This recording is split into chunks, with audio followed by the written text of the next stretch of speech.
Mr. Ranking Member. Senator Cruz, our colleague, is here to introduce Mr. Dill. And, sir, you are recognized.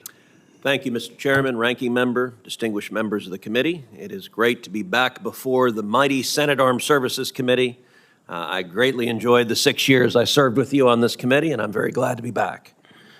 Today, I have the great privilege of introducing my friend and former military legislative assistant and national security advisor, Tim Dill, as President Trump's nominee to serve as Assistant Secretary of War for Manpower and Reserve Affairs.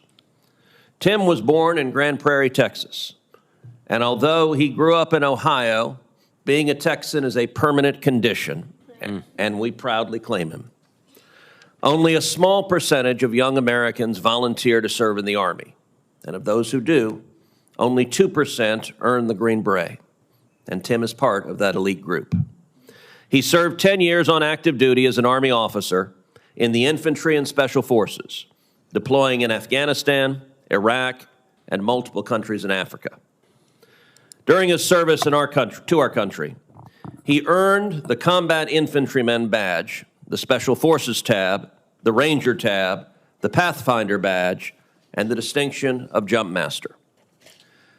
After his time defending our nation, he attended Duke University, where he earned both his JD and MBA and developed a terrible habit of rooting for Duke in basketball. Later, he joined my office as my military legislative assistant and national security advisor, where he served from December 2022 to January 2025. While on my staff, Tim worked tirelessly for a stronger military and a safer America. To ensure the lethality of our forces, he visited every active duty military installation in Texas and worked closely with service members and veterans to improve their care and treatment.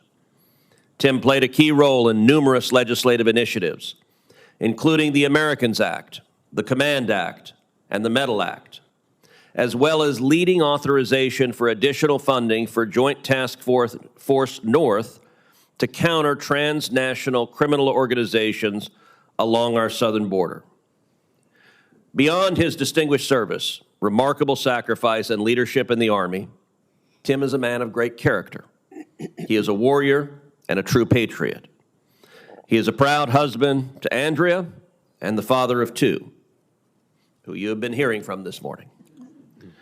From leading soldiers in combat to shaping legislation that strengthens our national defense and security, Tim understands the weight of responsibility that comes with leadership.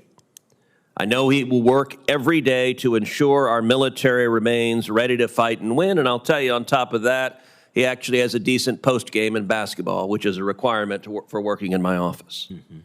Mr. Chairman, members of the committee, I cannot think of anyone more qualified, more prepared, more principled to lead this critical office in the Department of War. Tim served Texas service members and their families with dedication, and he will do the same for the 3 million American service members and their families. I strongly encourage you to support his nomination. Thank you. Senator Cruz, thank you very much.